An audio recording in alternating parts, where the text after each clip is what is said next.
আমাদের পরিকল্পনাগুলো। কারণ এখানে একজন সাংবাদিক উল্লেখ করেছেন যে 25 তারিখে যখন আমি এসেছি আমি একটি কথা বলেছিলাম মার্টিন লুথার কিং এর মতন আই হ্যাভ এ ড্রিম, যেমন বলেছিল 62 বছর আগে মার্টিন লুথার কিং। আমি বলেছিলাম আই হ্যাভ এ প্ল্যান। সেই প্ল্যানের মধ্যে একটি অংশ আছে বাংলাদেশের যে হাফ পপুলেশন নারী তাদেরকে ঘিরে, এবং সেটি হচ্ছে ফ্যামিলি কার্ড।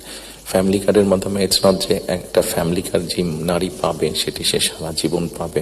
একজন গৃহিণী বা একজন হাউস ওয়াইফ যে পাবেন কার্ডটা সারা জীবনের জন্য না, আমরা 5 থেকে 7 বছর দেব। এই 5 থেকে 7 বছর তাকে আমরা একটা সাপোর্ট দেওয়ার চেষ্টা করব। সেটা টাকার হিসাবে হতে পারে অথবা এসেনশিয়াল ফুড আইটেমের হিসাবে হতে পারে। কারণ আমরা দেখেছি যে একজন নারী বা একজন স্ত্রীকে বা একজন গৃহিণীকে যদি একটি সাপোর্ট দেওয়া হয় সেটি সে তার ফ্যামিলির জন্য সঠিকভাবে খরচ করে দেন একজন পুরুষ। এবং আমরা রিসার্চে দেখেছি যে যদি 5 থেকে 7 বছর দেওয়া যায় তাহলে সে যেই অর্থটা তার হাতে জমা হয় সে মূলত 3টি কাজে খরচ করে। প্রথমত তার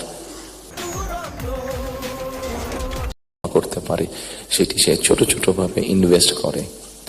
খুব স্বাভাবিকভাবে এইভাবে যখন সে ইনভেস্ট করা ধরবে, স্বাভাবিকভাবে তার গ্রামের লোকাল ইকোনমিটা স্ট্রেংথেন হবে, তার উপজেলার ইকোনমিটা স্ট্রেংথেন হবে, তার জেলার ইকোনমিটা স্ট্রেংথেন হবে, তার পরিবারটা শিক্ষিত এবং তার পরিবারটা যদি হেলদি হয়, এভাবে পুরো গ্রামটা হবে, এভাবে পুরো উপজেলাটা হবে, এভাবে পুরো জেলাটা বিভাগ, একসময় গিয়ে দেশটা হবে।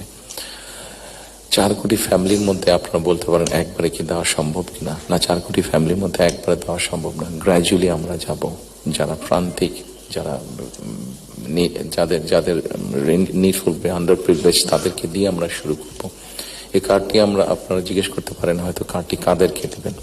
আমরা কার্ডটি জেনারেল রেখেছি, ইউনিভার্সাল রেখেছি, কারণ আমরা অতীতে দেখি যে বিভিন্ন সময় বিভিন্ন সোশ্যাল সেফটি নেটওয়ার্কের আওতায় যাদেরকে নিয়ে আসা হয় বিভিন্ন ক্যাটাগরি করা হয় এবং সেখানে কারাপশন দেখা দেয়।